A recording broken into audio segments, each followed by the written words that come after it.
17. Ingon si Paul, or ingon si Jesus, delivering you from the people and from the Gentiles. Si Paul magod or si Saul, usa po siya ka makasasala, no? And even si Paul is cause siya og chaos, no, sa mga Christian community kaniadto. Iyang ginabuhat is muluto siya, no, mag-create siya havoc.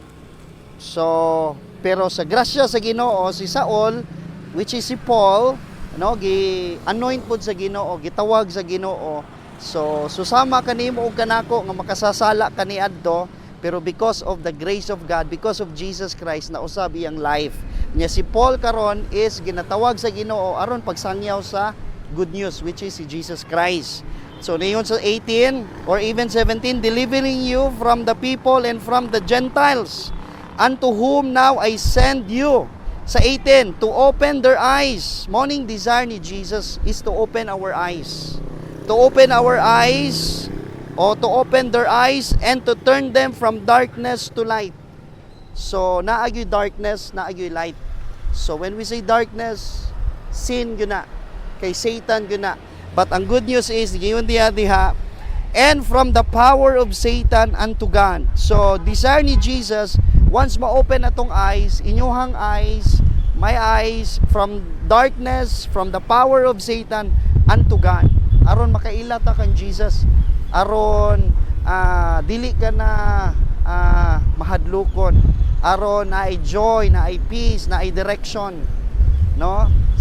Bisan gani inaning yung edad, I know even kaubanan sa church anay mga suicidal thoughts, isulod ba na sa inyong mind? Naagyud no, discouragement, brokenness, na mga issues sa family, pero naay hope kang Jesus. Ayaw mo give up, padayon mo sa inyong schooling, padayon mo sa inyong kinabuhi, ha? Tapos ako lang tiwason, that they may receive forgiveness of sins. Labaw sa tanan, kitang tanan magud nakasala. Mutuo ba mo ana igsoon nakasala tang tanan? So pero dili gusto sa Ginoo nga always ka naadya sa imong sala. Kay usahay man gud makondemn nimo imong self. So ayaw i-condemn imong self, na ay forgiveness. Na ay gibuhat si Jesus dito sa cross aron ikaw mapasaylo sa imong sala. Amen. So gingon niya diha to receive forgiveness of sins and inheritance among them which are sanctified by faith that is in me. Me there is si Jesus. That kay si Jesus may nagaistorya. So ibutang imong trust kang Jesus. Ibutang inyong hope kang Jesus. Si Jesus ang nagpasaylo sa imong sala ug sa akong sala. Palangga mo ni Jesus. Amen? So, to God be the glory.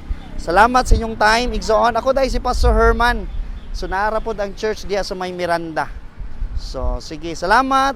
You are all blessed. Thank you, you are blessed.